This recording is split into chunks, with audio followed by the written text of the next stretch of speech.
Donc, le cours, lorsqu'on l'a créé, il y avait vraiment trois facettes qu'on voulait explorer. Première facette, c'est donc de vous donner des boîtes à outils de connaissances, des technologies puis des algorithmes qui sont utilisés en robotique mobile. Ceci étant dit, parfois, ces algorithmes-là aussi, ça s'applique à d'autres domaines. C'est pas juste la robotique mobile.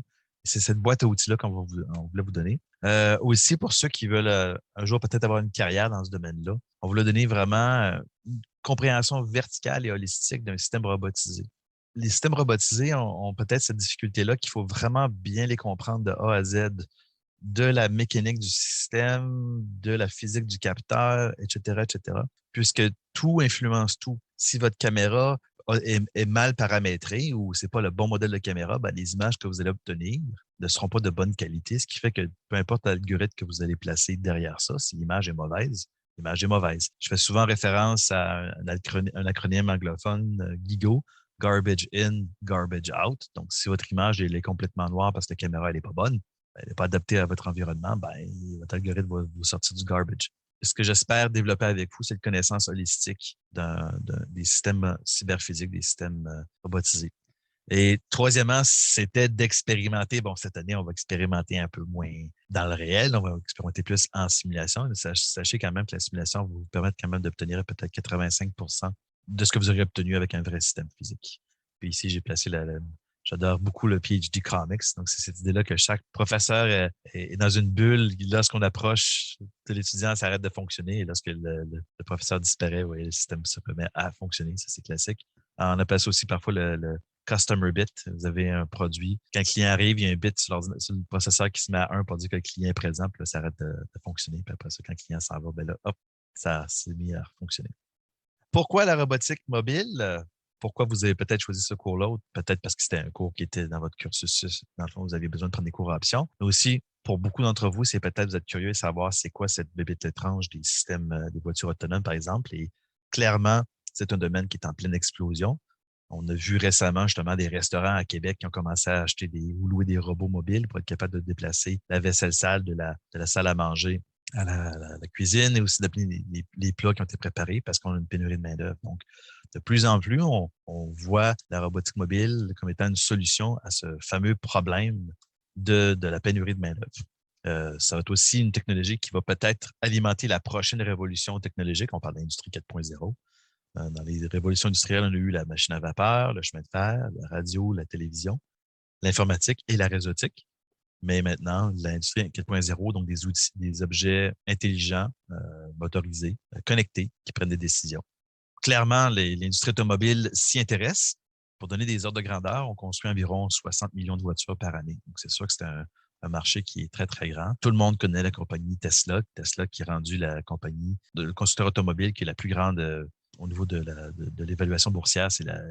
Elle domine complètement. Pourquoi? Parce que elle est perçue comme étant celle qui est le plus en avance, non seulement pour les voitures électriques, mais aussi sur des systèmes de conduite qu'ils disent autonomes. Il faut quand même faire un petit peu attention. Ce pas des systèmes là, de level 5, c'est des systèmes qui sont quand même proches. On s'y rapproche, mais bon, parfois, disons que Elon Musk a parfois, disons, dans ses tweets, peut-être parfois un petit peu, vend un petit peu plus que qu'est-ce que c'est réellement. Je parlais tout à l'heure de construction automobile. Ben, vous avez ici une liste qui n'est pas exhaustive des différentes compagnies qui s'intéressent justement à trouver la solution au véhicule autonome. Donc, vous avez Waymo de Google, Zoox, qui est une compagnie qui a été fondée par des anciens de Waymo, Tesla qui travaille là-dessus. J'ai barré Uber parce que pour des problèmes financiers, si je me souviens bien, ils ont vendu leur division de véhicules autonomes à une autre compagnie, donc j'ai oublié le nom. Nissan, Toyota a un institut de recherche, le Toyota Research Institute, qui cherche justement à travailler sur des systèmes autonomes. Bosch a un centre de recherche, le groupe Volkswagen aussi, Ford, Nutonomy, Argo AI, AutoX, Cruise Automation, Lyft, NIO et compagnie. Baidu aussi en Chine. Donc, clairement, il y a en ce moment une grande effervescence. Je vous dirais, par contre, on est rendu dans un stade de consolidation au niveau de l'industrie automobile autonome, je vous dirais. Il y a de moins en moins de startups qui commencent. Par exemple, Raquel Hurtasun à Toronto a fait un startup il y a quelques mois, mais on est plus en ce moment dans un stade de consolidation, parce qu'on voit des compagnies qui ferment, des compagnies qui se font acheter, mais beaucoup moins dans le stade de création de startup. Donc, c'est vraiment dans un mode où, dans le fond, les investisseurs vont commencer à avoir un certain retour sur l'investissement. C'est la compagnie qui s'appelle Kiva Systems, qui était c'est intéressant parce que il y avait une compétition qui s'appelle Robocop. Je ne sais pas s'il est encore en vie ces temps-ci. C'était des étudiants donc qui devaient faire des robots qui jouaient au soccer. Donc, il fallait apprendre à avoir des systèmes multi-agents intelligents qui avaient des cibles à viser, etc., etc. Une équipe de Robocop il y a peut-être 15-20 ans. Après avoir fait le Robocop, on décidé de fonder une compagnie qui s'appelait Kiva Systems, qui était une compagnie qui servait à faire des robots pour les entrepôts. L'idée, c'est que vous avez ces petits robots-là. J'en ai ici une version en styrofoam qu'on a obtenue d'une conférence. Mais c'est des robots qui viennent se placer en dessous des racks, viennent déplacer les racks et les placer. Ce qui permet, par exemple, lorsqu'on fait des boîtes, donc vous avez une personne à l'entrepôt qui va venir placer des objets dans des racks, puis la personne qui fait l'emballage chez Amazon va prendre, le rack va arriver vers la personne va prendre littéralement l'objet dans le rack, se tourne pour placer l'objet dans la boîte de carton et le moment qu'elle se retourne pour récupérer le prochain objet, déjà, vous avez un nouveau rack qui est arrivé. Donc, ça permet donc de maximiser minimiser le déplacement des humains dans un entrepôt, puis on conserve l'humain à un seul endroit, c'est-à-dire de mettre un objet dans une boîte. Ce qui n'est pas nécessairement un travail très intéressant, à mon avis. D'ailleurs, on en entend souvent parler depuis 2-3 ans, la difficulté de travailler dans les entrepôts Amazon parce qu'ils ont des requis de productivité qui sont relativement élevés. Puis aussi, c'est un peu un travail abrutissant. Vous faites qu'une seule chose, c'est de prendre un objet et le mettre dans une boîte. Puis vous avez donc une grosse, dans le fond, vous avez des milliers de robots qui viennent vous porter des objets constamment. Cette compagnie-là a été achetée pour 775 millions de dollars par Amazon. Ça vous donne un petit peu l'idée de l'importance stratégique que d'avoir ce genre de système à l'interne. Donc, Amazon, qui est un peu une grosse machine qui achète à peu près tout. Là. Ils veulent vraiment bien maîtriser tous les éléments de leur pipeline de vente, etc., etc. Donc, ça donne un peu un ordre de grandeur de la valeur de ces systèmes-là. Robotique mobile aussi pour les désastres, sont les accidents dangereux. On a eu Fukushima, par exemple, en 2011, où certains robots ont été déployés pour prendre des mesures de radioactivité, par exemple. Fait intéressant à noter, bien que le Japon soit relativement avancé pour certains aspects de robotique, la robotique humanoïde, par exemple, c'est les robots américains qui sont allés inspecter les centrales nucléaires, parce que les robots américains, c'est des robots qui ne sont pas très jolis. Vous avez un exemple ici, c'est un Packbot fait par la compagnie iRobot. Ils n'étaient pas très beaux, mais ils sont très efficaces. Aussi, les Américains avaient plus de 5 à 6 années d'expérience à déployer ces robots-là dans des situations de combat. C'était des robots qui ont été achetés par l'armée américaine. Donc, en Irak, par exemple, ils ont été souvent déployés pour aller récupérer des explosifs en bord de chemin, par exemple. Le fait d'avoir eu cette expérience-là de terrain et aussi d'avoir misé sur la fonction et non pas la forme. Ils ne voulaient pas avoir un beau robot humanoïde qui marchait. Ils voulaient avoir juste une machine qui pouvait aller de A à B. Vous avez ici là, des chenilles avec une deuxième chenille à l'avant. C'est comme des espèces de bras qui vous permettent de monter des escaliers, par exemple. Donc, c'est un système qui est très, très, très mobile. L'exploration spatiale, on en entend souvent parler. On a vu les premiers rovers spatiaux sur Mars, donc Sojourner en 97, Spirit Opportunity en 2003, Curiosity en 2012, Perseverance tout récemment en 2020 et la sonde Zhurong en 2021, donc cette année. L'agence spatiale chinoise a réussi à placer eux-mêmes donc un rover sur Mars. Et la plupart de ces systèmes-là doivent être, je dis la plupart, ils doivent tous faire preuve d'un certain niveau d'autonomie. La raison étant que le temps que ça prend au signal radio pour venir de la Terre à aller sur Mars, donc faire un aller-retour, c'est 20 minutes. Donc, clairement, vous ne pouvez pas, avec un joystick, contrôler un robot mobile. Donc, ce qu'on doit faire, c'est avoir un système qui est comme semi-autonome, où on va dire, par exemple, je veux que tu ailles de A à B, là, puis le point B, le waypoint, c'est peut-être il se fait peut-être à 100 mètres. Puis le robot, de façon autonome, doit se déplacer sur cette trajectoire-là de 100 mètres en utilisant caméra principalement pour détecter les obstacles. Donc, vous voyez ici les caméras stéréo en haut ici là, qui vous permettent de voir. Il y a pas ça les HazCam. Vous avez, je pense, ici la HazCam, Hazard Camera, pour voir, donc, dans le fond, le profil 3D de l'environnement pour éviter de frapper un obstacle. Parce que, pas se le cacher, hein, il n'y a pas de dépannage à plusieurs millions de kilomètres de distance. Si le robot frappe une roche puis un problème mécanique qui survient suite à cette collision-là, ben, la mission spatiale, elle est terminée. On doit avoir un système qui, à la fois, on veut qu'il aille le plus vite et le plus loin possible, mais à la fois aussi, on ne veut pas le mettre en danger. Aussi, l'entretien ménager. Certains d'entre vous ont peut-être des Roomba à la maison. Nous en avons un. Donc, c'est quelque chose qui est rendu quand même depuis une dizaine d'années assez à la mode.